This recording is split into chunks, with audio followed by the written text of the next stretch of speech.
Okay, does anyone know what that is? You can read it and see, but anybody? Yes, the Howard Theater. Thank you. Talk back to me. We're going to be interactive this morning. So the Howard Theater is a very big theater, and it has played a very huge role in Black Broadway. Reason being because during the Black Broadway era, this is the early 1900s or the roaring 20s, or any of you, for some of you who are in the music academy, you may be aware of the jazz and Renaissance era that took place during the 1900s.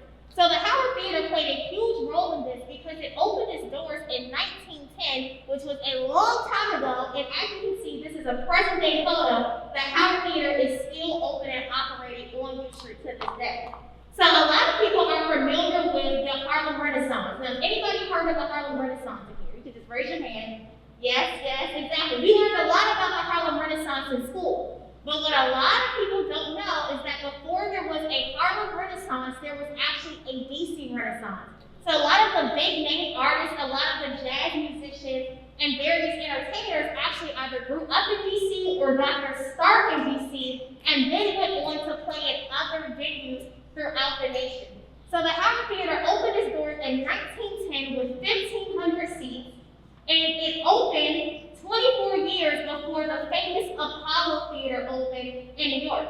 The Apollo Theater didn't open until 1934. And so here we see this cultural boom and this initial beginning of Black music. Now, why is this so special? So does anyone, well not anyone, you all should know this of course, but we had a really rough time when it came to segregation as a Black community, and the laws were called Jim Crow laws.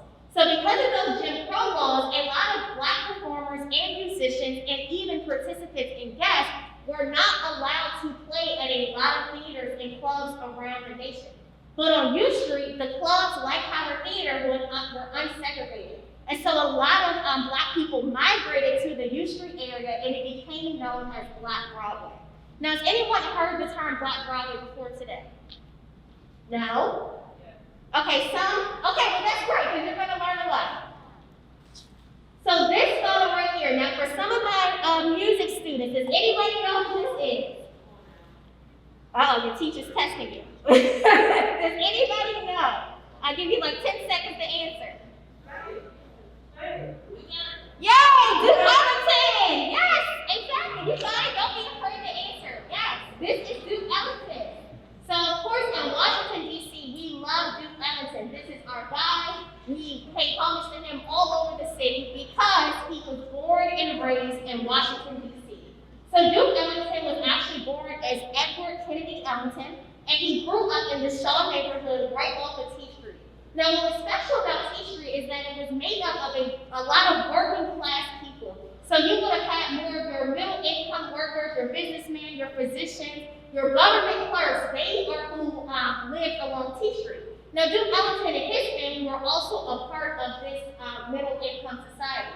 And so growing up, Duke Ellington would spend a lot of time around various pool halls or various clubs, learning from different musicians and drummers and pianists. And this photograph right here is him actually performing at the Howard Theater in 1946, which is a super long time ago, but it makes it even cooler that we can go to the Howard Theater even today.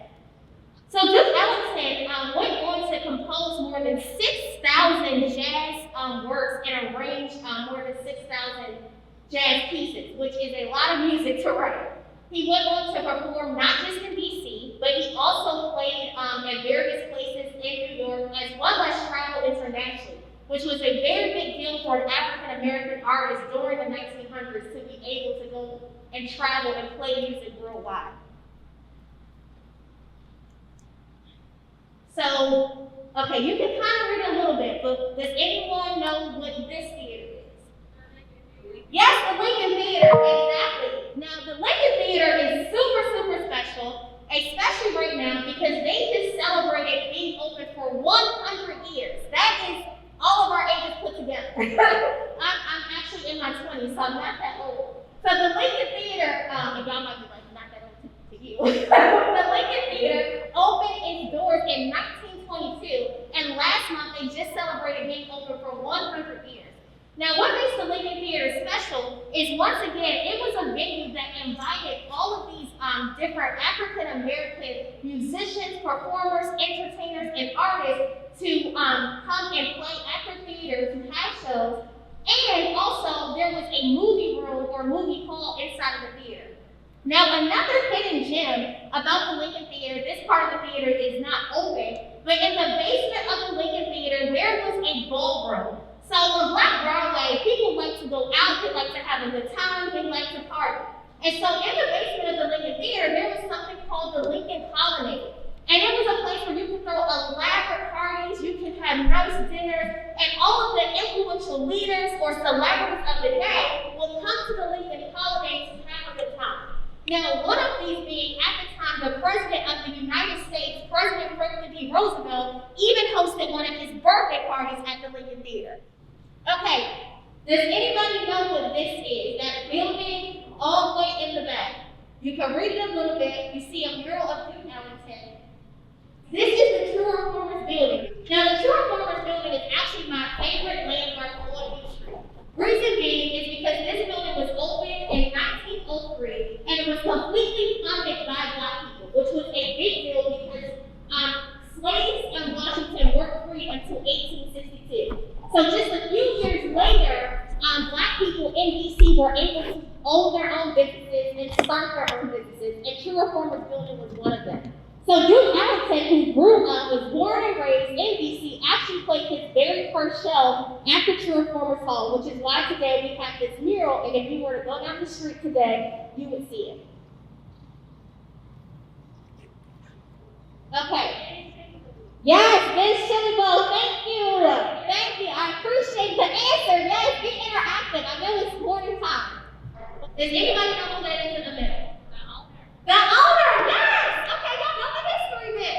That is the owner. That is Miss Virginia Ali. She is the co-founder of Vince Chili Bowl, which was founded in 1958. Now, why this business is so special is not just because the food tastes so good. This business is so special because it's one of 3 Black businesses that are remaining from the Black Broadway era. So Vince Chili Bowl is one of them.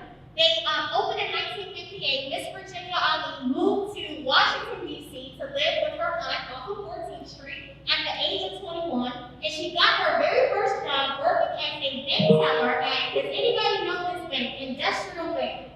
Is it? Yes? Okay, so that is where Miss Virginia Ali got her very first job. So she used to work as a bank teller there. She met her husband, Ben Ali, the late Ben Ali, and they decided to open up the Chili Bowl together. Now, before Vince Chili Bowl was a restaurant, it was actually a theater called the Mini Hot. So it was a very popular place during this jazz era, and then it eventually became a place for people to come and play pool. And now we know it as Vince Chili Bowl.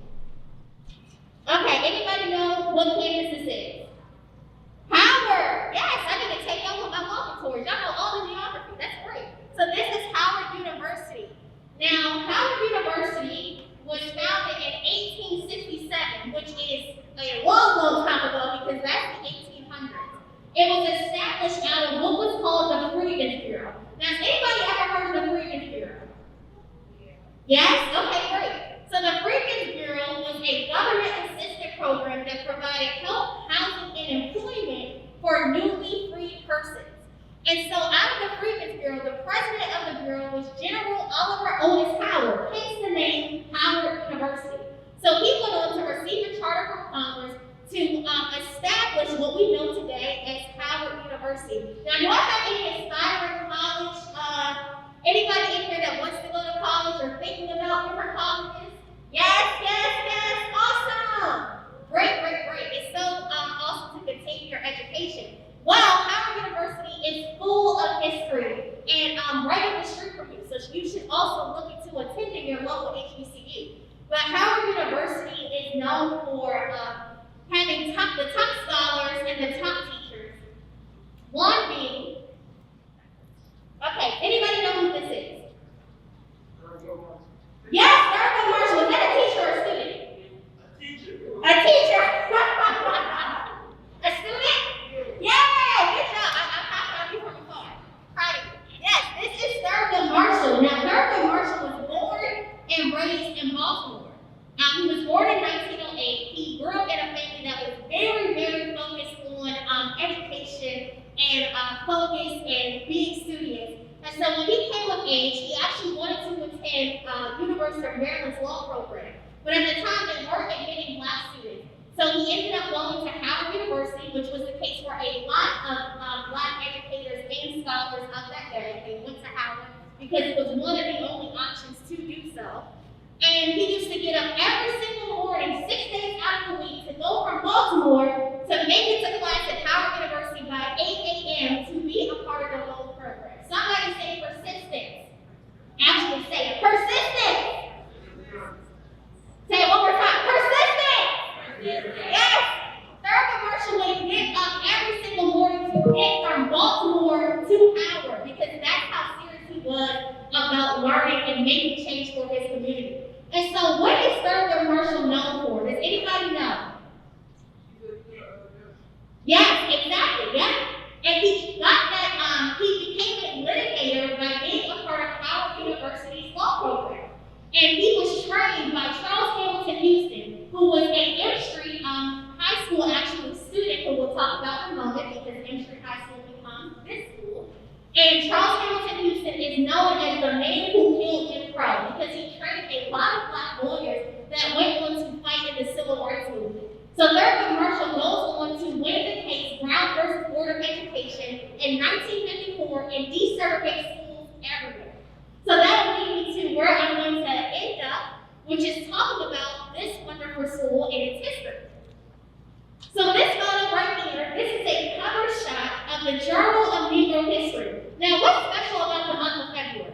What are we celebrating right now? Black History Month, exactly. Now, Black History Month actually was founded on U Street.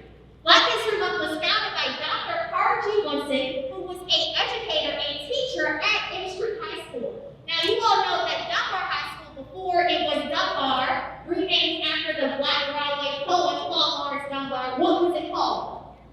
M Street, exactly. So Carter G. Woodson was a teacher at M Street High School. He trained a lot of big brains and thinkers, and one other thing he did was he began to record the achievements of Black people. Now, when he was in school, he was told that Black people had no history. Outside of slavery and outside of Africa, Black people had no history. Now, has anyone ever been told that you could not do something? Yes, and that I have too. So Carter G. Woodson was one of those people, but once again, he didn't take no for an answer, and he began to record the achievements and the successes of Black people, not just in this community, but all throughout America. And so what he did was he opened his own printing press, and he began to publish and launched in 1926 the Journal for Negro History. Now, out of that journal, he started a week-long celebration, and it was called Negro History Week. Now we call it Black History Month. So at first it was just 1 week, now we celebrate it every single month to honor the achievements of African Americans. Now another one of Carter G. Woodson's at M Street High School, another person to note, which made this history of this school so special, is Mary Church Terrell. And why she was special is because she was a teacher at M Street High School, and she went on to make major strides when it came to fighting for civil rights and for equality for Black people. One of the things she did was help found, does anyone know this organization, the NAACP? Yes, Mary Church Terrell was actually a founding member. She also founded the National Association for Colored Women, and she ended up meeting her husband, Robert Terrell, who was one of the city's first Black judges. She met him at M Street High School, and they went on to be a power couple of that day. So M Street High School, which is now called Dunbar High School, has a long legacy of leadership, of entertainment, of music, of Black success and advancement, and I hope that all of you will continue that history and that legacy by studying really hard, continuing to go to class, and one day pursuing your passion and dream. So I'm Briana Thomas, and that is the end of my presentation today.